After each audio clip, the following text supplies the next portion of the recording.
Hello అండి, welcome back to my channel Lucky and Sri. నేనైతే మీ ముందుకు తెచ్చేసానండి the best and healthiest snack recipe అండి. ఈ అలసందల వల్ల ఎన్నో ఎన్నో ఎన్నో హెల్త్ బెనిఫిట్స్ ఉన్నాయండి. అవి కానీ మీకు తెలిస్తే ఖచ్చితంగా ఈ రెసిపీని మీరు ట్రై చేస్తారు. దీంట్లో ప్రోటీన్ కంటెంట్ చాలా ఎక్కువ ఉంటుందండి. దానివల్ల మజిల్స్ని మంచిగా స్ట్రెంగ్తన్ చేసి చాలా హెల్తీగా ఉంచుతుంది. అండ్ దెన్ దీంట్లో ఫైబర్ కూడా ఉంటుంది. ఆ ఫైబర్ వల్ల కాన్స్టిపేషన్ ప్రాబ్లం ఉన్నవాళ్ళు ఖచ్చితంగా ఇది తీసుకోవడం వల్ల డైజెషన్ మంచిగా ఇంప్రూవ్ అయ్యి ఆ ప్రాబ్లం క్లియర్ అయిపోతుందండి.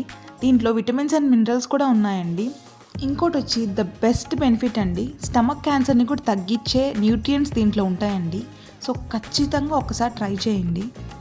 అండ్ దెన్ కొలెస్ట్రాల్ని ఈజీగా తగ్గించేస్తుందండి. వెయిట్ లాస్కి మంచిగా హెల్ప్ఫుల్ అవుతుంది. అండ్ దెన్ బ్లడ్ ప్రెషర్ ఉన్న వాళ్ళకి ఈజీగా కొన్ని డేస్లోనే కంట్రోల్ అయిపోతుందండి ఇది రెగ్యులర్గా తీసుకోవడం వల్ల. రెగ్యులర్గా అంటే రెగ్యులర్గా కాదండి, at least weekly twice or thrice ఖచ్చితంగా తీసుకోవడానికి ట్రై చేయండి. మామూలుగా అలసందలు చాలామందికి నచ్చదు, టేస్ట్ బాగోదు అని అంటారు కదా. ఈ వేలో నేను చూపించే వేలో కానీ ట్రై చేస్తే ఎమ్మీగా టేస్టీగా వెయిట్ లాస్ అవ్వచ్చు, స్టమక్ క్యాన్సర్ని తగ్గించవచ్చు, క్యాన్సర్ రాకుండా ఉంటుందండి ఇలాంటివన్నీ తీసుకోవడం వల్ల.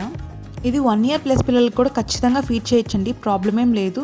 కానీ స్పైసెస్ కొంచెం తక్కువ వేసుకొని తక్కువ క్వాంటిటీలో పెడితే పిల్లలకి ఈజీగా డైజెస్ట్ అయిపోద్ది, చాలా హెల్తీగా ఉంటారు. Thank you.